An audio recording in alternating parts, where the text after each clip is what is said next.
Podcast.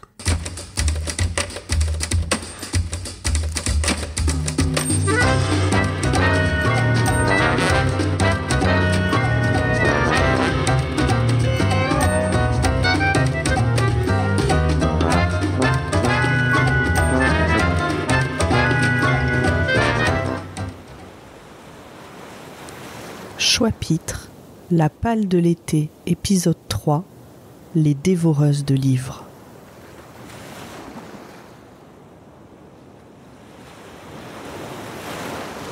Bonjour, bonsoir, vous êtes bien sur Choix-pitre. Sauf que cette fois-ci, nous ne ferons pas de pastilles d'été puisque nous sommes deux lectrices. Moi, c'est Corée. Moi, c'est Sarah. Et nous avons la réputation sur Watchlist et Chapitre d'avoir de très très très grosses piles à lire. On est venu ici évidemment pour vous démontrer que c'est tout à fait vrai, en vous montrant une petite sélection de ce que l'on va lire cet été. Bah Sarah, est-ce que tu veux expliquer comment on va procéder ? Alors, on a choisi 13 ouvrages et l'idée c'est un peu de sélectionner un ouvrage de l'une de l'autre et de se demander pourquoi on a ce livre dans notre palle. Voilà, on s'est dit que ça pourrait être sympa, ça pourrait être un nouveau moyen de découvrir, de redécouvrir notre palle aussi, et puis de vous faire découvrir à vous différemment les livres qu'on a prévu de lire cet été. Alors moi personnellement, j'ai ta liste devant les yeux, j'ai l'impression d'être au magasin, j'ai envie d'acheter plein de trucs. Je pense que ça va être réciproque, hein. À mon avis, nos palles vont s'ajouter, voilà. s'agrandir. Il faut quand même qu'on précise à ceux qui nous écoutent que on lit pas forcément les mêmes styles de lecture, ce qui est encore plus effrayant. Donc voilà. Tu veux me sortir un titre ? Il y en a un que j'ai repéré en passant devant la librairie l'autre fois. Et il est dans ta liste. Donc ça tombe bien, je savais pas si je l'ajoutais ou pas, donc je vais pouvoir le découvrir. Il s'agit de Morgane Pendragon. C'est de Jean Laureau del Socorro. Morgane Pendragon. Pourquoi il t'a attiré celui-là ? Eh ben parce que je l'ai vu justement chez mon libraire l'autre jour et je ne savais pas si j'avais pas encore fait les recherches pour savoir si je l'ajoutais à ma pile à lire ou pas. Et donc tu vas pouvoir faire les recherches à ma place, tu vas me répondre. Laisse-moi te convaincre de ne pas acheter ce bouquin magnifique. Jean Laureau del Socorro, c'est un auteur qui fait beaucoup de fantaisie historique. Donc autant dire qu'au niveau des recherches, il est plutôt calé. Et quand il a fait le projet d'écrire sur Morgane Pendragon plutôt que sur Arthur, forcément j'ai un petit peu sauté dessus. C'est l'histoire de Morgane Pendragon, forcément, au début du 7e siècle. Et en fait, là, cette fois-ci, c'est pas Uther Pendragon qui va donner le pouvoir à son fils Arthur, mais il va le donner à Morgane. Et on va voir du coup tout ce qui va changer dans l'histoire. C'est comme une uchronie mais avec de la fantaisie. D'accord. Et qu'est-ce qui t'a motivé à l'ajouter dans ta pile ?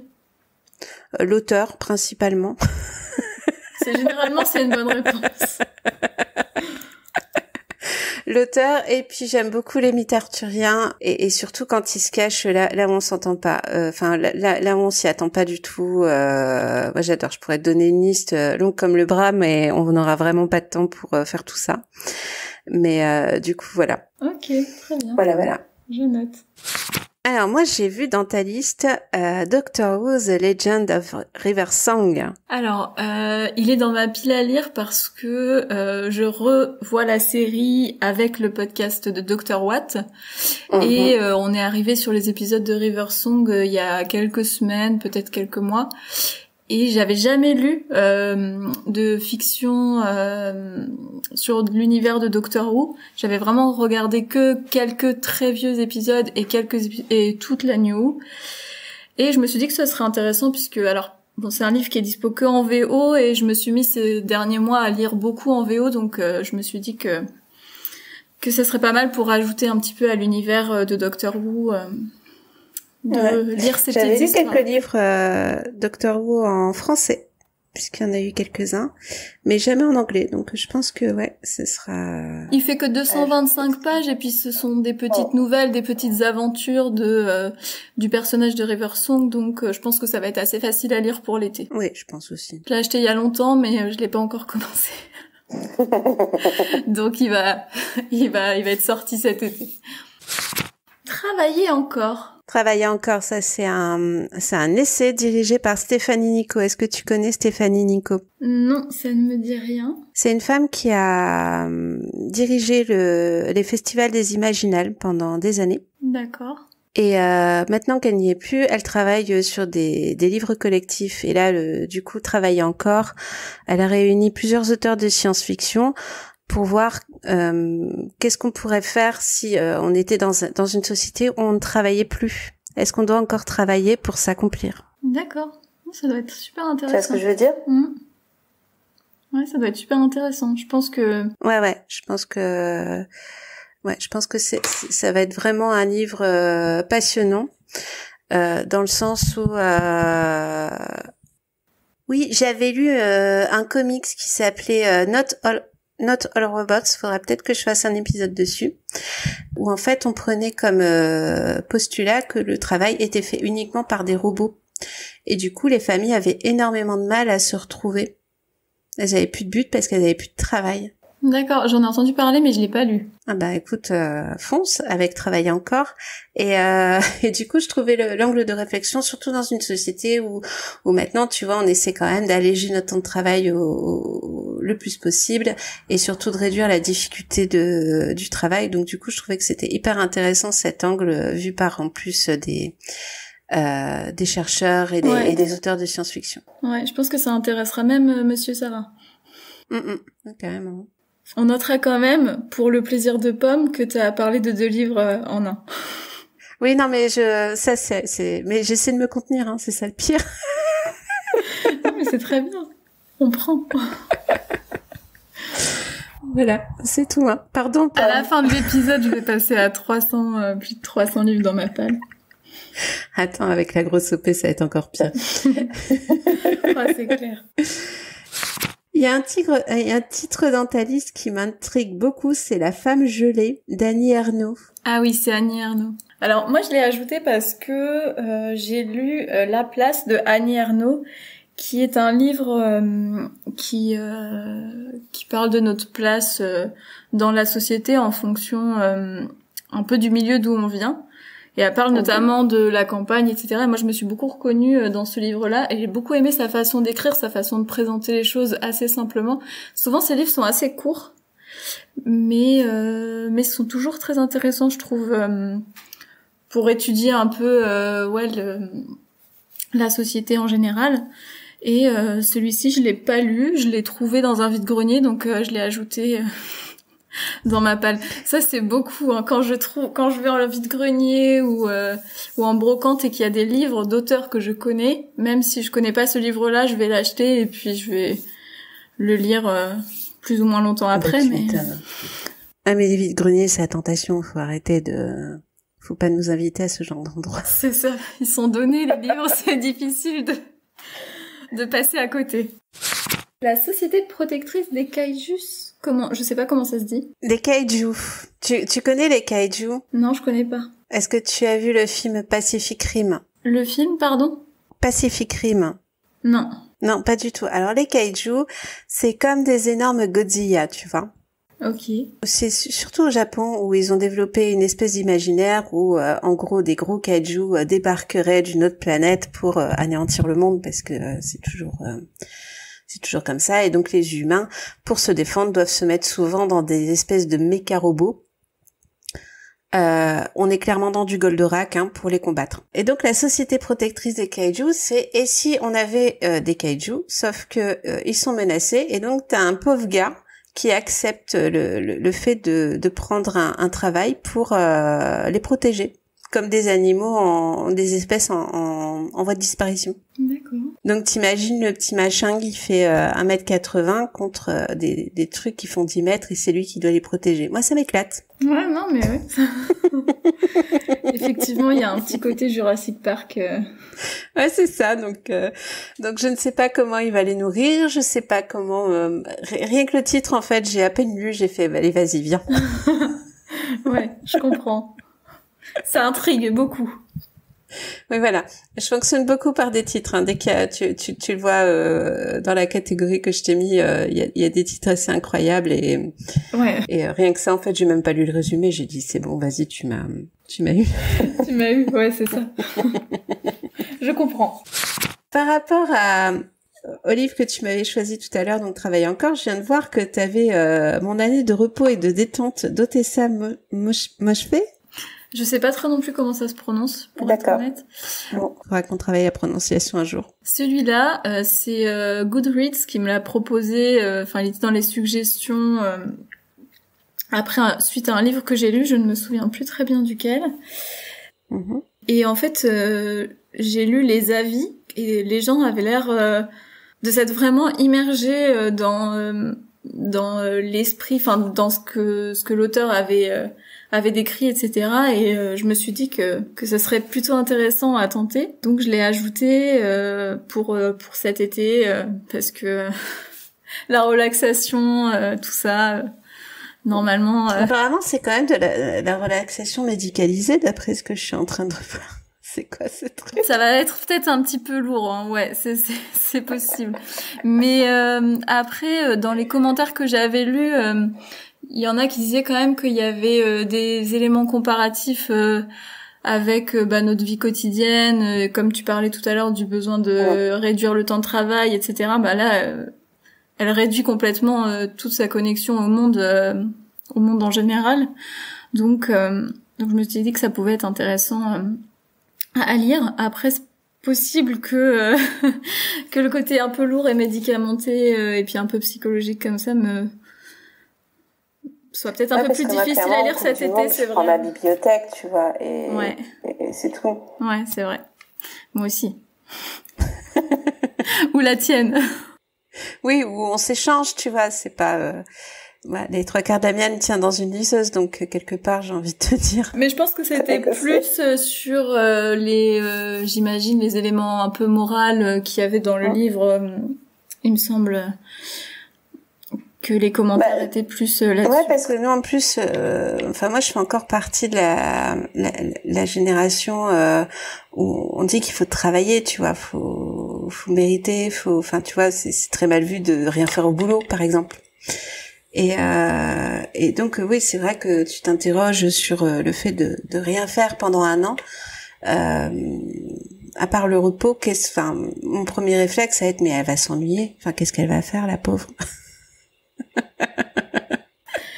C'est exactement la même idée que j'avais en tête aussi.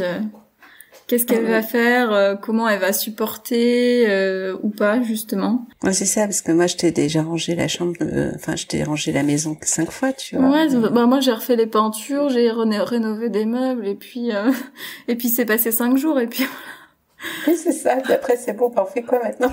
Non, peut-être les 2 premiers mois, ça peut être un peu fun, et puis c'est après où le temps sera peut-être un peu long, quoi.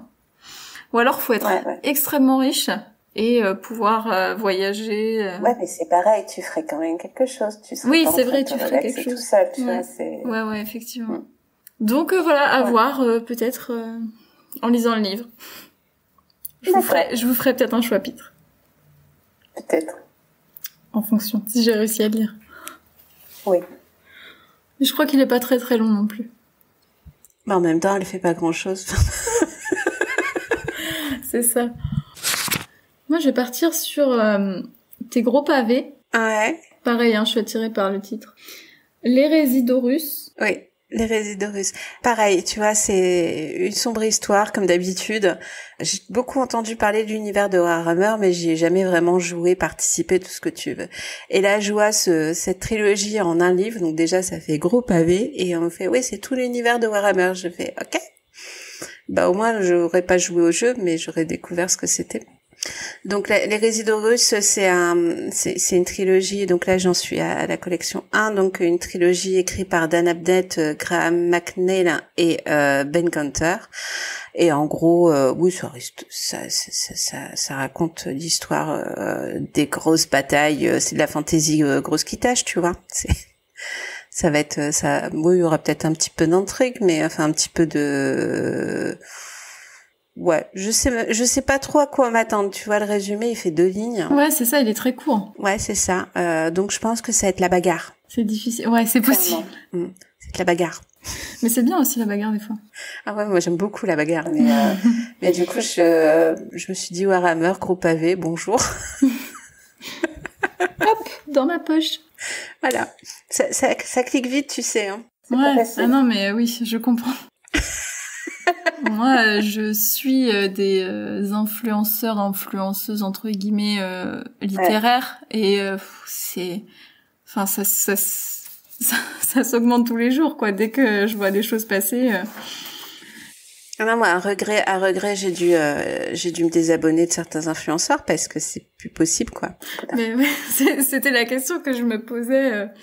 Avec tout ce que j'enregistrais. Non, j'ai rompu avec eux. Non, on n'a pas fait une scène non plus. Hein, mais en fait, tu te rends compte au bout d'un moment que on s'alimente tous. Et donc, t'as toujours envie de lire le dernier post que t'as vu, le dernier. Et donc, c'est assez particulier. On devient très très vite polémique d'achat de livres. Je trouve. Mais ça m'a pas empêché d'acheter, hein, comme tu peux. Ah bah non, jamais. Jamais. De toute façon, il y a toujours. Maintenant, je cherche toute seule. Tu vois, maintenant, je peux plus dire c'est de la faute d'un tel. C'est moi toute seule. Je viens de voir chez toi les Mémoires d'Adrien. C'est un petit peu historique, on dirait, non? Ouais, carrément, ouais. C'est de Marguerite Yourcenar. C'est un vieux livre, hein. C'est un livre qui a été écrit dans les. Alors. Elle a mis 20 ans à l'écrire. Ouais. Je crois qu'il a été publié dans les années 50. Et alors, à l'époque, en tout cas, c'était vraiment la spécialiste d'Adrien. Donc, ça va être au plus près de l'histoire. En tout cas, de ce qu'on en connaît, mais c'est forcément romancé parce que on ne sait pas tout. Et puis, elle a pris forcément des libertés pour rédiger ses mémoires. Et en fait, à la base, Monsieur Sarrat me l'avait proposé il y a peut-être 2-3 ans. Et en fait, je l'avais complètement oublié. Et c'est hier soir, on était en réunion, en repas pour une association humanitaire. Et c'est mon voisin de table, on a discuté littérature assez vite. Comme quoi, je sors pas de mon sujet. Oui, non, mais... Et donc, il me l'a rappelé l'existence de ce livre et que je l'avais toujours pas lu. C'est vrai que moi, c'est pas forcément... je me suis pas beaucoup intéressée à ce pan de l'histoire. En tout cas... en littérature et c'est vrai que c'est un peu dommage je trouve que je l'ai pas encore lu donc je me suis empressée de le rajouter à ma pile de l'été parce que j'avais vraiment envie de le lire. Je vais peut-être le commencer avant, je pense. Ah puis alors l'été pour lire l'histoire, c'est génial. Ouais. Ouais, de toute façon tu l'as vu dans ma pile, j'ai des livristes aussi. Je crois que j'avais une autrice aussi, tu sais, celle qui a écrit Deux sœurs pour un roi. Ah oui, Philippa Gregoria ou un truc comme ça. Faudrait que je recherche. Et ça aussi, c'est pareil, c'est de l'histoire mais très romancée. Ouais. Et ma mère lisait ça tous les étés avec ça et les Agatha Christie. Donc on lisait ça tous les étés. D'accord. Ouais. Ma maman, elle lisait, oui aussi un peu comme les romans un peu d'histoire comme ça aussi. Ouais. Moi j'ai mais c'est un nom à rallonge. J'ai complètement oublié le nom de l'auteur. Mais oui, c'était aussi à peu près ça. Ouais, et moi je me souviens encore de l'été où j'avais lu par exemple L'Allée du Roi ou des trucs comme ça. Ouais, justement c'était L'Allée du Roi, je crois, le premier qu'elle m'avait conseillé, qu'elle m'avait donné à lire. Ouais. Ah, il était chouette. Bon, on va rester dans l'histoire. Le cycle d'Ernaud de Jérusalem de Yann Kervran. Ouais. De Yann Kervran. Ce mec fait de la médiation historique et figure-toi qu'il a écrit tout un cycle sur les croisades. Donc tu suis Ernaud de Jérusalem, il part d'Europe pour aller du coup à Jérusalem pour vivre sa vie. Et t'as le premier tome, j'avais lu les 2 premiers tomes l'année dernière et en fait le premier tome t'avais vraiment l'impression d'être dans une nef. Ah ouais? Donc t'as une enquête, tu sais, comme c'est toujours le but, hein, quand tu lis, il se passe un meurtre et puis on va essayer de résoudre un petit peu ce qui se passe. Donc t'as sur le bateau en plus, c'était un huis clos, c'était plutôt sympathique. L'intrigue est bien menée, mais par contre j'ai appris des tas de trucs sur comment comment diriger un bateau, comment tout était disposé à l'époque. Dans le deuxième tome, tu arrives carrément dans les pèlerinages de Jérusalem, donc tu vois tout le circuit des pèlerins, enfin tout le bordel comme ça, et c'est assez incroyable. Ouais, ça va être intéressant. Ouais, là pour le coup, et l'intrigue est plutôt sympa parce que effectivement à chaque fois je me suis fait bluffer à la fin concernant le meurtrier ou celui qui terrorise les gens à chaque fois.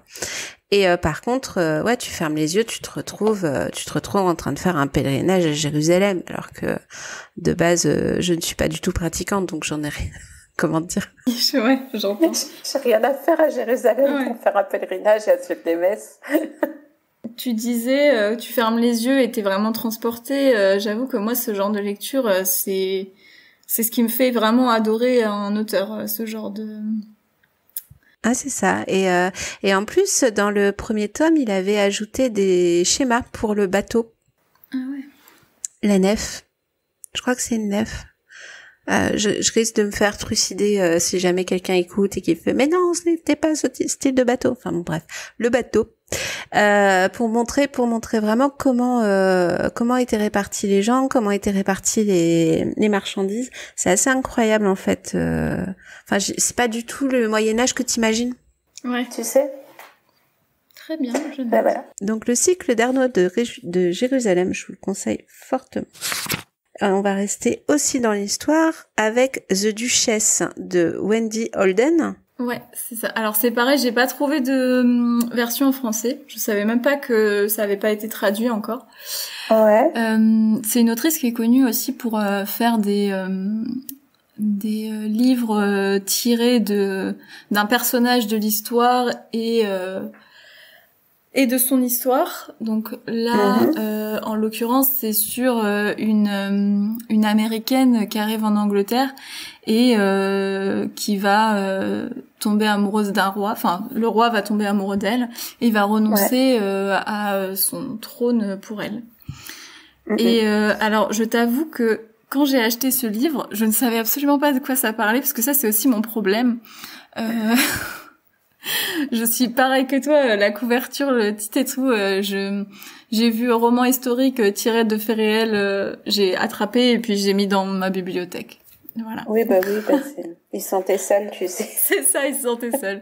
C'est un gros pavé par contre, mais je pense que j'arriverai quand même à le lire cet été.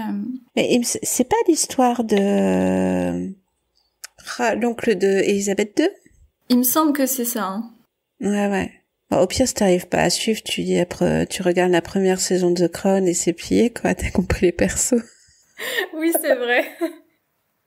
Bah, d'ailleurs, je crois que quand je suis allée rechercher le résumé pour La Palle, il y avait un petit texte de, je sais plus quel critique qui disait, si vous avez aimé The Crown, lisez ce livre, absolument. Donc, bon, on saura bientôt, hein.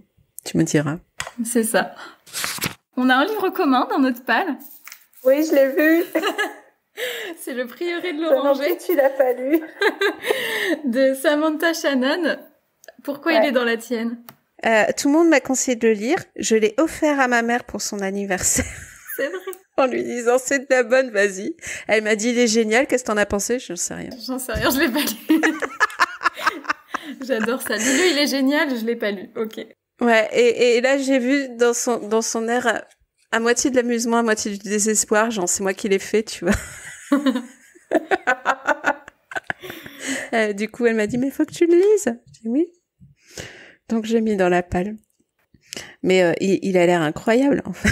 Ouais, il a l'air génial. Moi aussi, on me l'a beaucoup conseillé, mais je savais pas si je devais l'acheter en VO ou en VF, parce que des fois, sur des histoires un peu fantastiques, dans des pays différents, dans des royaumes, etc., ou bon, là, en l'occurrence, un Rhénome, il peut des fois y avoir des mots compliqués, etc. Enfin, ça peut être plus compliqué à lire en anglais. Donc, j'ai longtemps hésité.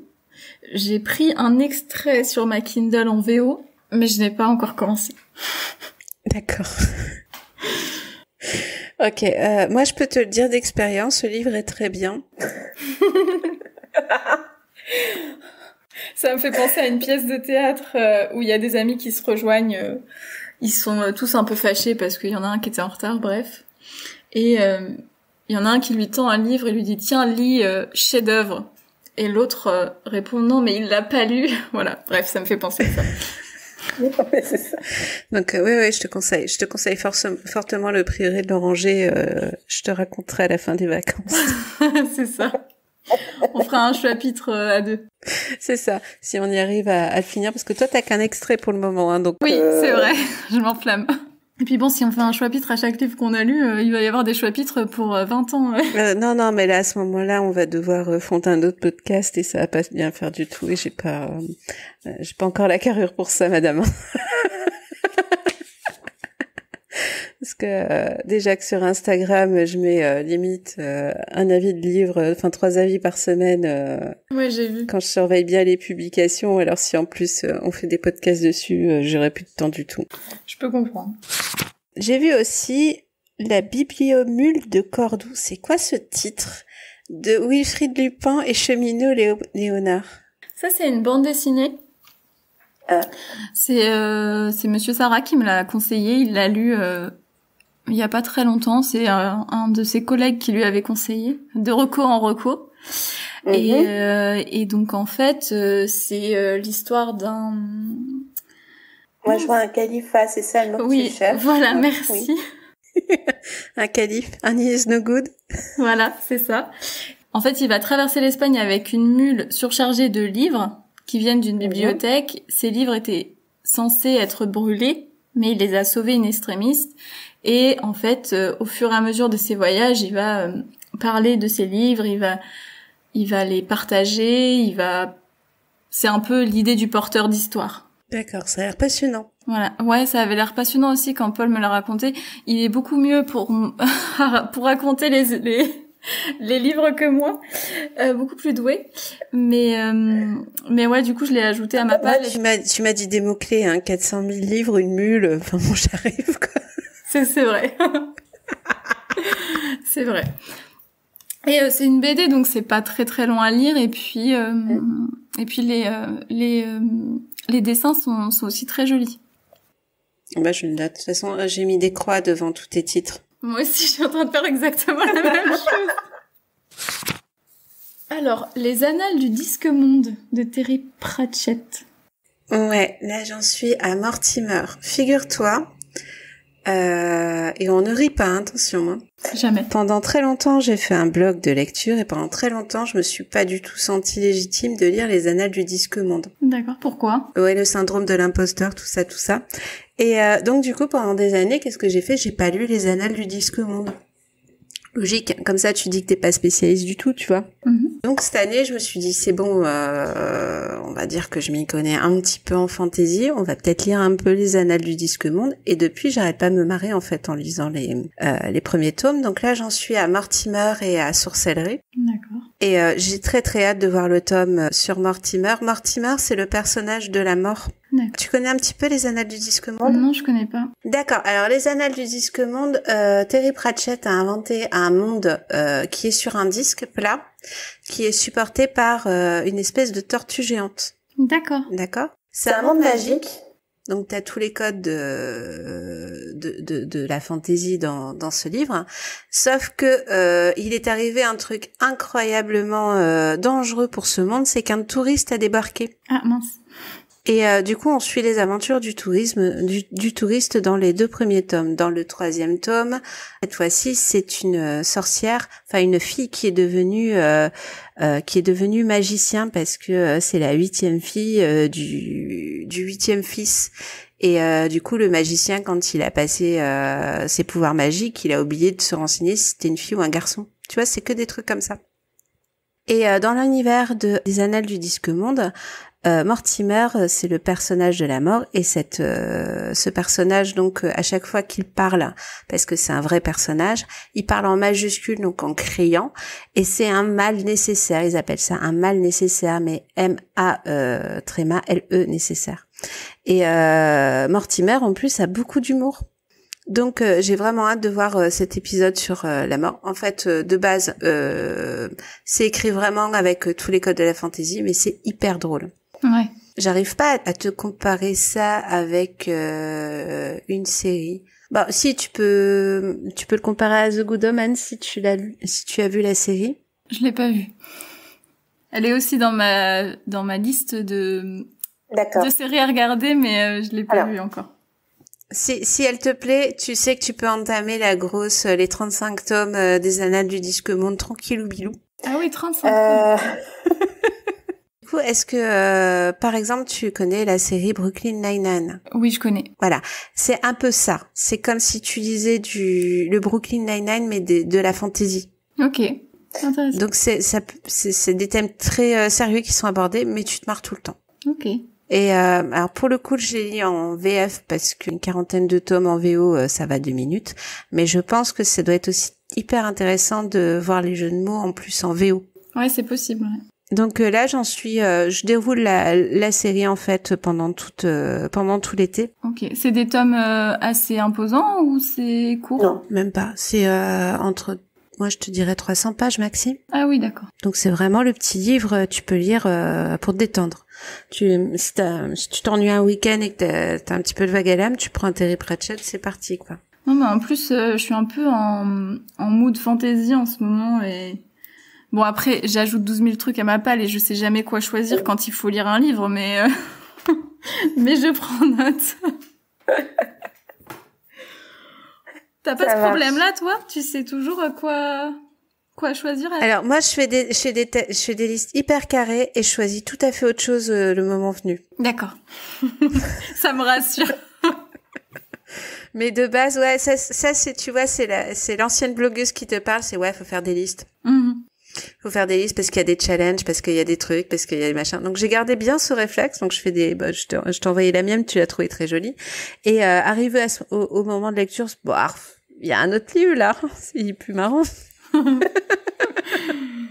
Donc fais des listes, franchement, ajoute-le à ta liste. Peut-être que dans 10 ans tu le liras. Pour les coups, je pourrais vraiment te le conseiller parce que j'ai lu les premiers tomes et surtout, c'est pas les Annales du Disque Monde font toujours peur aux nouveaux et en fait non, pas du tout. C'est juste très, très drôle. Quoi. Ouais. Je m'étais perdue dans ta liste. Vu qu'on parle d'humour, on va parler de We Are OK de Nina Lacour. Alors, celui-là, je pense que c'est influence Instagram. Je pense. Ouais, ça sent l'influence. Ouais, je pense que je l'ai ajouté parce que j'ai vu les avis, enfin quelqu'un publier un avis qui était très très positif et je me suis dit pourquoi pas. Et puis là, je me suis dit, vu le titre, pourquoi pas cet été. Oui. Et puis après, c'est toujours le problème hein, quand on lit vraiment le sujet. Des fois, ouais, je suis en train de me dire, il passe à toute seule quand même. C'est peut-être un peu plus lourd que prévu. Après, moi, j'aime beaucoup soit être transportée dans un univers et visuellement être partie complètement autre part, etc. Ou alors ressentir des émotions hyper fortes dans un livre. Ouais, c'est pareil. Et du coup, j'ai tendance à choisir les livres qui, je pense, vont me faire pleurer ou beaucoup rire aussi, selon l'état d'esprit du moment. Et je pense que celui-là va me faire ressentir beaucoup d'émotions aussi. J'essaierai de le lire à côté de mon conjoint quand même. Ouais, sinon je suis sur Discord. Hein. J'enverrai un SOS. Je suis en train de pleurer. Voilà, mais moi c'est pareil. Hein. Pour chaque livre, en fait, tu te dis mais pourquoi regarder la télévision, en fait, tu vois. Mais oui, c'est ça en fait. Moi, j'ai eu ma phase où je lisais plus trop et je regardais beaucoup de séries, etc. Et parce que en fait, j'ai besoin de bruit autour de moi. Et en fait, j'ai fait une overdose, je pense, visuellement. Et puis j'ai dû, à force d'avoir regardé beaucoup de choses, commencer à regarder des trucs peut-être un peu moins bons ou peut-être un peu moins selon ma cible. Et du coup, je me suis un peu détachée. Je suis revenue à la lecture. Il y a 2 ans. Et en fait, je me suis rendu compte à quel point ça m'avait manqué. Parce que c'est quand même, je trouve, beaucoup plus intense. Enfin, ça dépend forcément des livres et des films et des séries, etc. Mais je trouve que j'arrive quand même beaucoup à réagir. Alors, faut que je rentre dans le livre, évidemment, mais à réagir émotionnellement à ce que je lis. Ok, en tout cas, je le note, mais j'ai pas raconté du coup. Comment te dire, je vais pas lire tout de suite parce que à une semaine des vacances, autant dire que la fatigue est bien présente. Donc là, je vais sortir le paquet à mouchoirs et ça va être terminé, tu vois. Je vais lire 10 pages et ça va être fini. Mais je reste à dispo, hein, si t'en as besoin, si tu lis toute seule un soir. C'est noté. Moi, je vais retourner un peu sur le fun. Et alors là, honnêtement, le titre, c'est pareil, quoi. T'as envie d'y aller. La momie qui aimait les pizzas et les jeux vidéo de Olivier Cotte. C'est pas un titre chambé, ça. Carrément. Donc je répète, excuse-moi, je t'ai coupé la parole. Donc la momie qui aimait les pizzas et les jeux vidéo de Olivier Cotte. Voilà. Est-ce que t'as lu le résumé ou pas du tout? Non, j'ai pas du tout encore lu le résumé. Non, mais c'est en vérité, je t'avoue que j'ai peut-être lu une fois par acquis de conscience, mais je ne sais absolument pas de quoi ça parle, mais je sens que je vais me marrer en fait. Bah oui, j'imagine. Donc je vais lire un petit peu le résumé pour les gens qui se disent mais c'est quoi ce titre? Eh ben le musée du Louvre a un problème, mystérieusement réanimé, certaines de ces momies se font la belle. C'est quoi ce mot très long? Bref, en même temps, un grand archéologue disparaît dans des circonstances suspectes. Sa fille découvre qu'il était sur la piste d'une sépulture égyptienne en plein Paris. Pour l'instant, on voit pas trop le rapport, hein. Non, je vois pas le rapport, mais je pense que on va suivre l'histoire d'une momie qui s'est enfuie du musée et qui découvre les pizzas et les jeux vidéo. C'est possible, ouais. Et peut-être qu'il y aura une enquête, j'en sais rien, mais je t'avoue que rien que le titre et le visuel en plus, parce que là, vous voyez pas, mais Sarah le voit, c'est quand même assez incroyable. Ouais. On dirait le Père Noël est une ordure avec la momie. Bref. J'ai qu'une hâte, c'est de le lire, celui-là. J'attendrai ton avis à chaud. Je t'enverrai un message, promis. Alors, It Starts With Us, à tout jamais, de Colleen Hoover. Ça, c'est une autrice qui a fait des livres qui ont plutôt beaucoup marché sur le BookTok, sur les réseaux sociaux, etc. Alors, c'est plutôt des romances, mais avec souvent un gros fond d'émotionnel aussi. Moi, j'ai lu le premier tome, qui est... ça s'appelle Plus jamais en français... et It Ends With Us en anglais. Donc en fait, on a entendu parler de celui-là, ouais. Ouais, un petit peu. Hein. Et donc en fait, on rencontre, on suit une jeune femme qui rencontre un homme, et puis c'est le grand amour, etc. Et en fait, ce qui est intéressant avec ce livre, d'abord le premier tome, c'est que on voit vraiment s'installer le cycle de la violence dans la relation amoureuse. Vraiment, mais s'installer discrètement, quoi. On comprend pourquoi au début tu sais pas trop, quoi. Il y a des femmes qui parfois se rendent pas compte que ça arrive, etc. Et on le ressent un petit peu dans ce livre, j'ai trouvé. Et aussi la façon dont on s'en sort. Et en plus là il y avait aussi le thème, on reproduit un peu ce qu'on a vécu étant enfant. On fait les mêmes choix. Est-ce qu'on fait les mêmes choix que nos parents, inconsciemment, consciemment, et pourquoi? Et j'avais trouvé ça très intéressant. Donc je me suis dit que je pouvais lire la suite aussi. Alors c'est pareil, c'est pas très léger. Non, moi c'est typiquement le genre d'histoire et pourtant tu vois j'ai eu des périodes dans ma vie où j'ai vécu plus ou moins pas des épisodes de violence mais d'enfermement, enfin tu vois des trucs ou des relations toxiques, c'est ça que je cherchais comme mot. Donc mais du coup j'ai très très envie de secouer Lily, ton héroïne, parce que je dis mais il faut que tu t'en sortes, quoi. Mais alors que je sais très bien pour l'avoir vécu que c'est pas évident. Tu t'en rends pas compte tout le temps. Moi, c'est pareil, j'ai une amie qui l'a vécu, alors moi pas du tout, mais c'est vrai que quand en plus on est à la place extérieure et on a envie de lui dire mais fais quelque chose et qu'on essaye de convaincre, etc., une personne, bah, c'est très difficile de se mettre à sa place. Et là, en tant que lecteur, je trouve qu'on arrive quand même assez bien à un peu mettre les pieds dans ses chaussures et à se mettre un petit peu à sa place quand même. Puis c'est écrit quand même de façon assez... Merci. Ouais, enfin c'est écrit simplement. Ah, moi je l'ai lu en VO, mais je veux dire c'est écrit simplement quoi. Ça se lit quand même assez vite, même s'il y a un fond un peu lourd. Ça se lit assez vite. Il y a beaucoup de dialogues. C'est une histoire racontée un peu sur le fil quoi.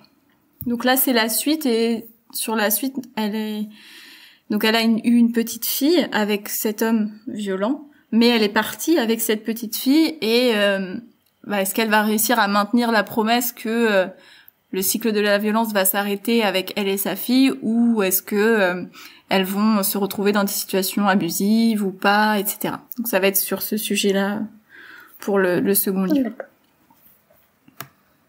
Ah c'est un angle hyper intéressant du coup, mais je pense pas que je le lirai. Franchement, ça va peut-être remuer un peu trop de trucs. C'est vrai que c'est un peu lourd, et puis c'est vrai que ça peut paraître un peu lourd pour les vacances d'été, mais comme je sais comment c'est écrit.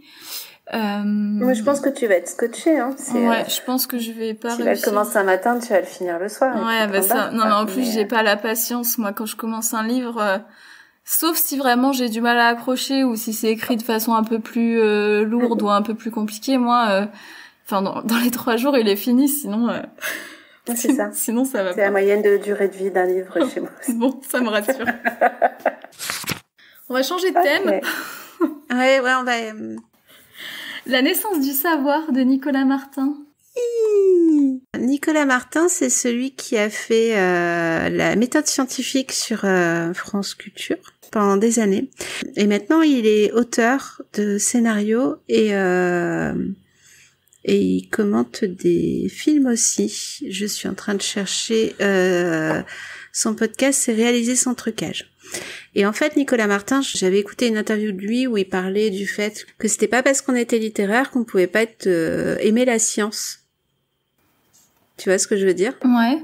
Et du coup, j'avais écouté son émission. Maintenant, son émission a été reprise par Natacha Triou et ça s'appelle La Science CQFD.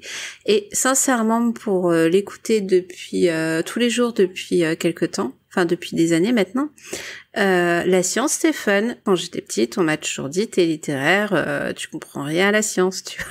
Et j'écoute une émission d'1 heure tous les jours à cause de ce mec. Donc, et là, dans la naissance du savoir, il a pris en fait des gens qu'il a interviewés et il essaie de comprendre ce qui se passe dans leur tête, comment ils pensent pour devenir justement des grands scientifiques. Donc c'est pas une recette du succès, c'est juste essayer de comprendre comment ils fonctionnent ces gars. Tu vois? Donc, est-ce qu'ils sont comme nous? Est-ce qu'ils pensent comme nous? Est-ce qu'ils font des raccourcis comme nous? Est-ce qu'ils font des piles à lire comme nous? Je ne sais pas. Mais du coup, au travers on va pas du tout parler de leur recherche, on va juste parler de leur vie. Et je trouve que c'est génial, en fait, d'essayer de savoir comment pensent des grands scientifiques pour voir si c'est comme nous ou pas. Enfin, bref. Très bien. Non, mais ça doit être super intéressant. Ouais. Je pense que il sera aussi dans la pile de Monsieur Sarah. D'accord, je donnerai mon avis à Monsieur Sarah et au pire je lui ferai un petit envoi, celui-là est en physique pour une fois. C'est vraiment le genre de choses qu'il adore lire. Ouais. Donc, je note. Ouais, et puis les vacances, c'est fait aussi pour s'instruire. Hein. Allez, ça fait un peu... Entre deux...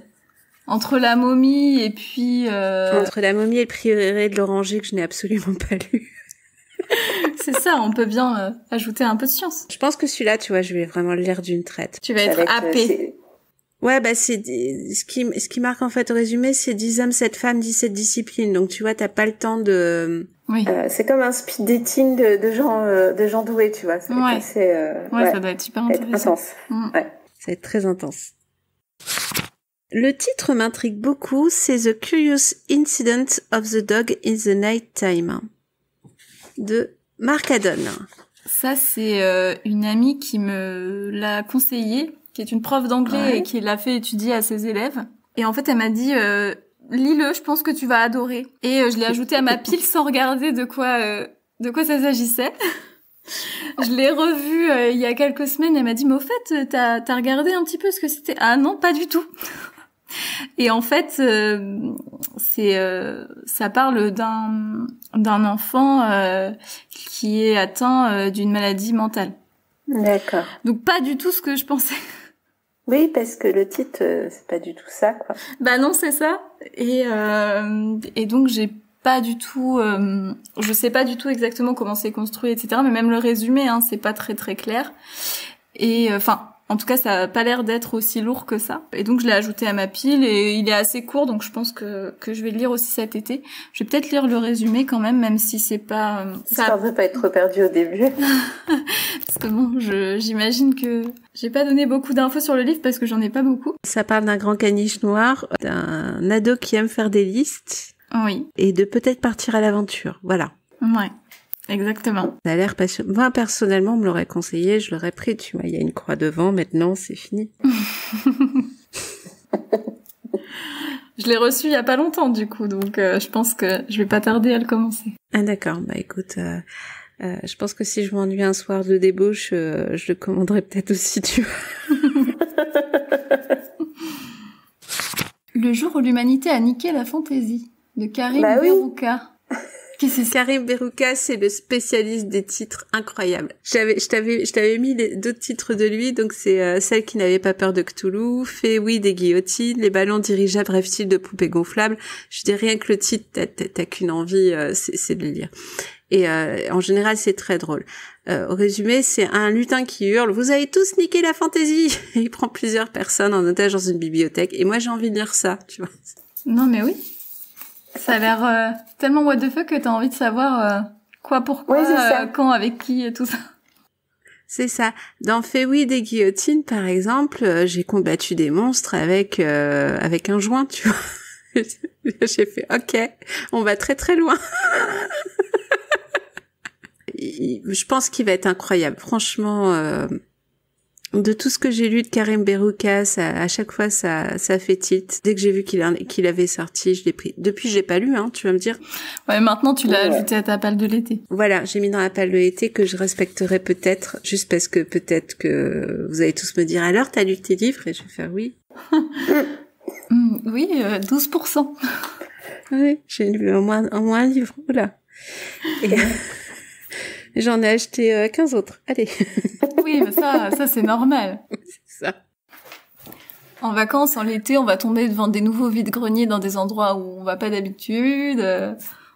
Ouais, ou des petites librairies, on les connaît pas très bien. Des petites librairies. Faut voir si... Ouais. Non, je comprends, hein. Ah non, mais c'est le piège, hein. Et des fois, il y a des marchés et des fois, ils vendent des livres aussi. Ah bah oui. Les petits marchés de nuit de l'été. Ouais, c'est ça.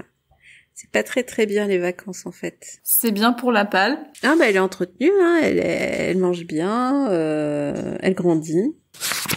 Alors chez toi, t'as Daisy Jones and the Six de Taylor Jenkins Reid. Je l'ai ajouté. Alors moi je connaissais pas l'autrice avant que sorte la série sur Prime. Je l'ai ajouté pour pouvoir voir la série parce que j'ai un problème si la série ou le film existe en livre, que j'en ai connaissance. Je ne vais pas regarder la série avant d'avoir lu le livre. Il faut d'abord lire le livre, ouais. Voilà, c'est ça. On a le même problème. Ouais. Bizarrement, j'ai pas commencé par Daisy Jones and the Six. J'ai commencé par écouter le livre audio des 7 maris d'Evelyn Hugo, de cette autrice. D'accord. Et j'ai vachement bien aimé comment elle a raconté l'histoire. Je m'attendais pas à ça. En fait, je m'attendais vraiment à une histoire sur une starlette du cinéma des années 50 aux États-Unis et de ces 7 mariages. Et en fait, ça avait rien à voir avec ça. Enfin, ça avait rien à voir, si. Mais il y avait un axe complètement différent auquel je m'attendais pas. Je suis en train de préparer le watchlist. Donc, vous en saurez plus bientôt. Et du coup, Daisy Jones and the Six... j'avais, tout le monde me l'a recommandé. J'aime beaucoup, en plus, ce style de musique qui va être la BO de la série. Pour le coup, je l'ai pas écouté encore, hein. Mais c'est du rock des années 70-80. Et alors, je sais pas si c'est vrai, mais j'ai cru voir que c'était tiré un peu de l'histoire de Fleetwood Mac, le groupe. Ouais, donc en plus, tu vas te faire ta playlist et tout avant. Bah ouais, c'est ça, je pense. Ça va être, je pense que ça va être vraiment sympa. Et puis, j'irai voir la série à la rentrée, du coup, quand j'aurai fini. Ou t'auras décidé qu'elle sert plus à rien parce que t'as lu et écouté de la musique. Ouais, c'est possible aussi. Donc voilà, et j'en ai ajouté vraiment beaucoup de cette autrice. Donc, alors, je pense que Daisy Jones and the Six, je vais le lire. Après, il y en a d'autres, je pense que je vais les écouter. Parce que c'est ce que je fais quand je télétravaille et j'ai besoin de bruit. Et du coup, j'écoute pas mal de livres. Et ça me permet d'avancer sur mes lectures sans... en temps caché. mais ouais, enfin, j'ai vraiment beaucoup accroché avec l'autrice. J'espère que ce sera pas l'histoire d'un seul livre. J'ai beaucoup d'espoir dans cette seconde lecture d'auteur. Moi, en lecture audio, je te conseille pas de lire les Lovecraft parce que tu sursautes tout le temps. Et au boulot, expérience vécue du coup, au boulot c'est pas pratique. Les montagnes hallucinées, ne faites pas ça en voiture, ça peut être dangereux. Effectivement. Mais c'est pratique aussi les audios pour la voiture. Moi j'aime bien. Oui, depuis que j'écoute des audios en voiture, je suis moins stressée dans les bouchons parce qu'en fait, j'ai quelqu'un qui me parle, donc. Ouais, c'est fou le pouvoir de l'histoire ou de la. C'est pareil pour les podcasts. Moi je trouve quand je conduis avec un podcast ou avec un audio, je suis vraiment pas la même personne.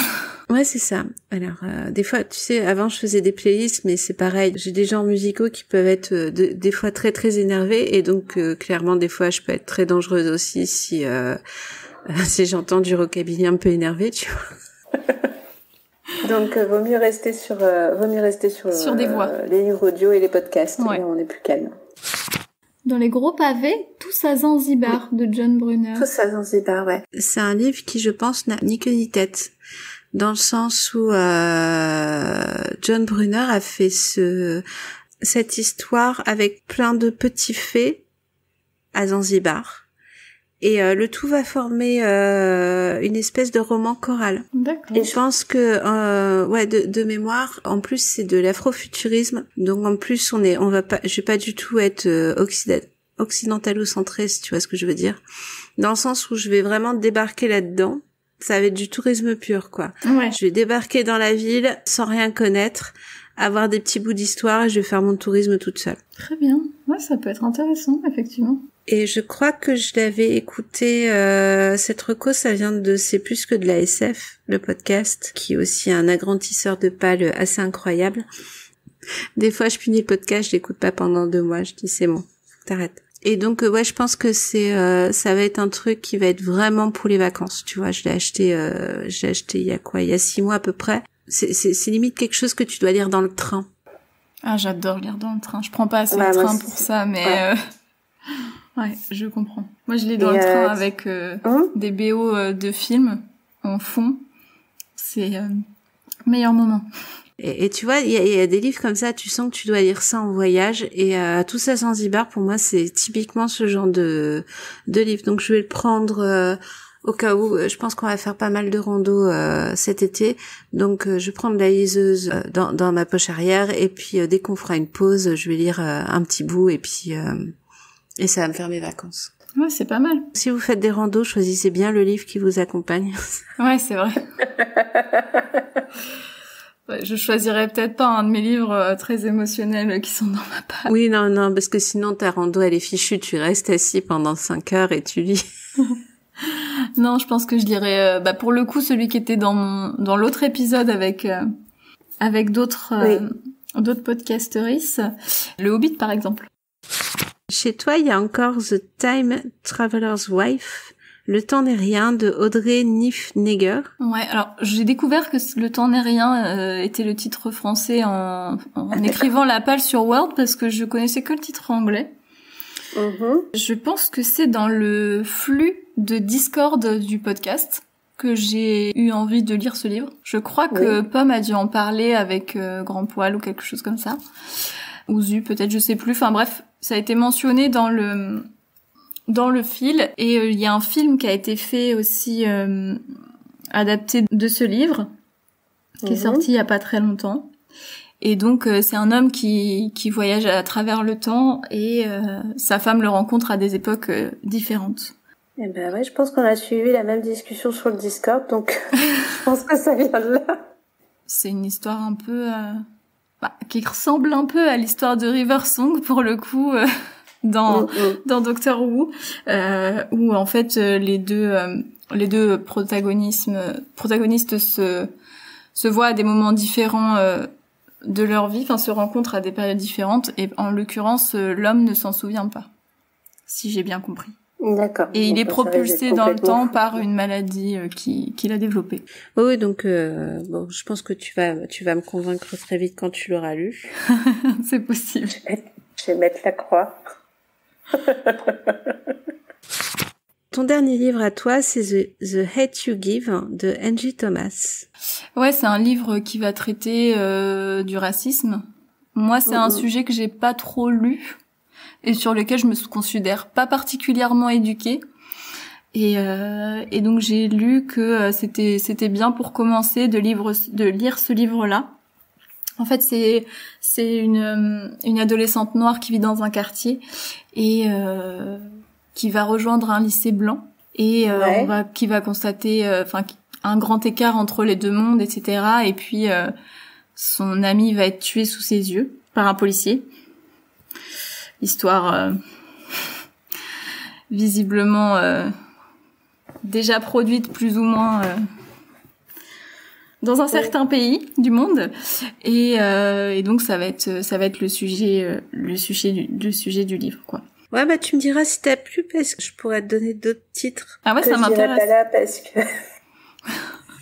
parce que sinon on va faire vraiment 3 heures d'émission.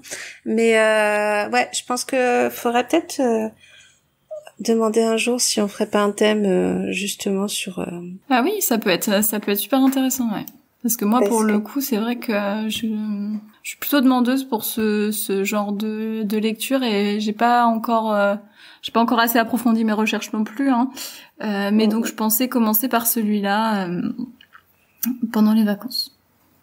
D'accord. Ouais, parce que il y a en fait là ça fait je raconte ma vie, hein.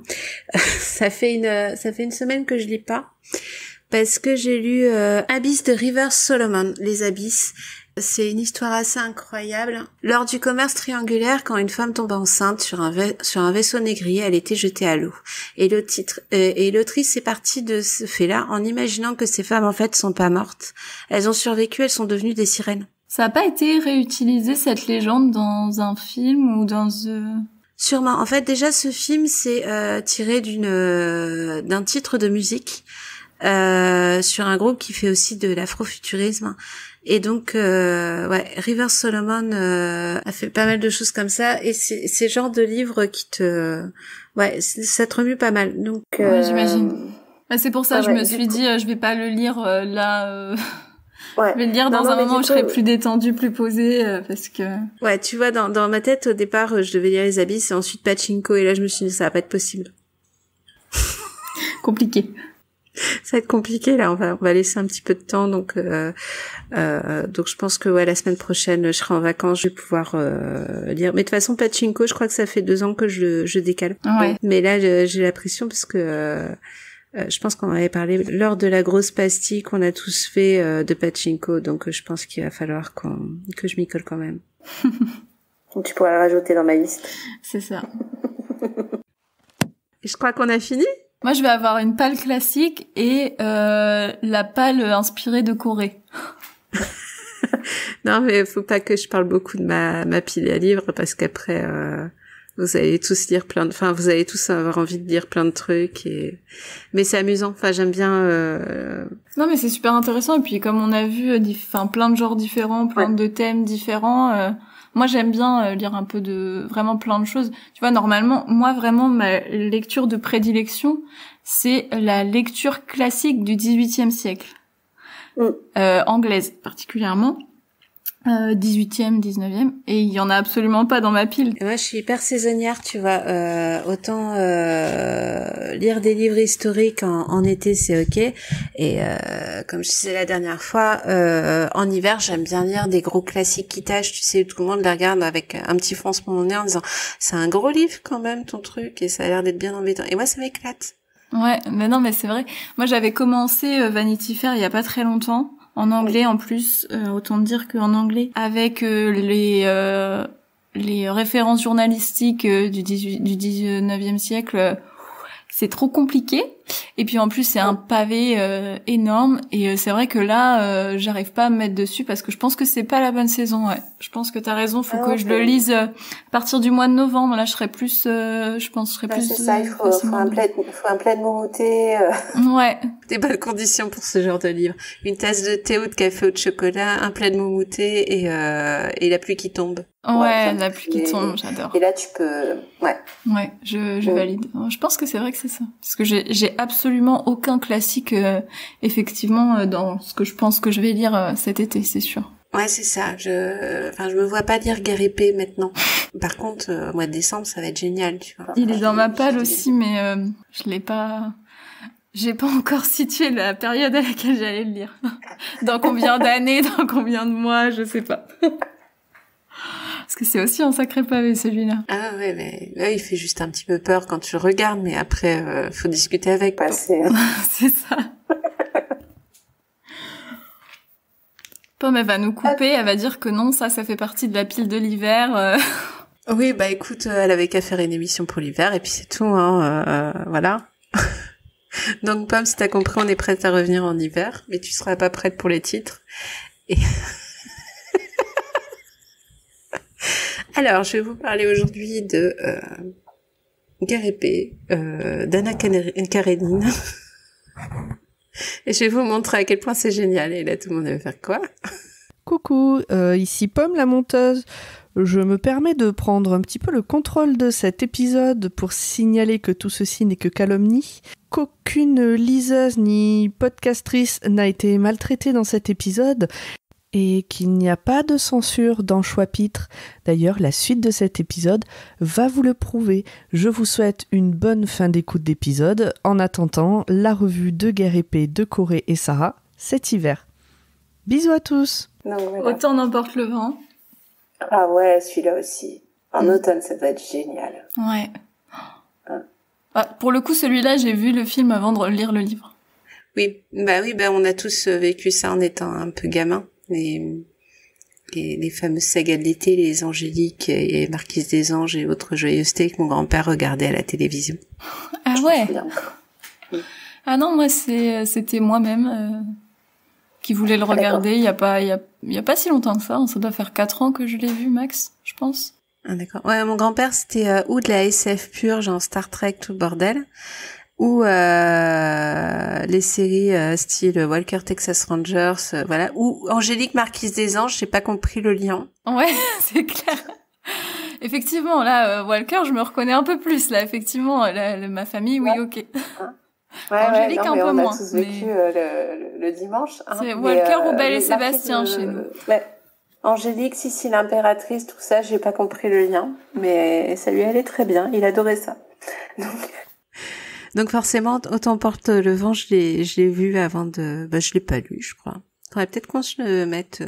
Ouais, moi, il est dans ma pile déjà, mais... Ah d'accord, je l'ajouterai... Mais c'est pareil, comme c'est un peu vieux, etc., je sais pas si... VO ou VF, comme tu l'as compris, je sais pas faire des choix, donc je ne choisis pas, j'attends, mais du coup, je l'ai toujours pas lu. Prends une pièce, tu la lances en l'air, pile c'est VO, face c'est VF. Je l'ai déjà fait, ça marche. Ah ouais, c'est ok, ouais, c'est une bonne idée. Écoute. Voilà, à un moment donné, je faisais des listes de piles à lire comme ça, et je prenais, tu sais, les dés de jeux de rôle. Ah oui. C'est pratique aussi, si tu veux choisir. Voilà. Quand je saurais pas comment choisir, je t'enverrai ma pile et puis je te dirai sélection. Ouais, je te fais une liste de numéros et tu lances le dé, je te dis quel livre il faut que tu lises. Voilà, exactement. Bon. Et sur ce, je pense qu'on va arrêter.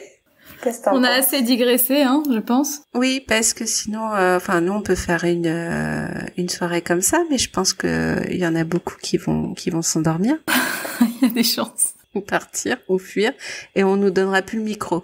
Et on doit faire des chroniques pour Watchlist et Choix-Pitre, donc ça va pas être possible, les enfants. Va falloir qu'on parte. Bon bah écoute, moi je te dis à très très bientôt, parce que je pense qu'on s'enverra des messages pour les livres qu'on va lire très vite cet été. Il y a de fortes chances. Et puis à bientôt tout le monde. À bientôt!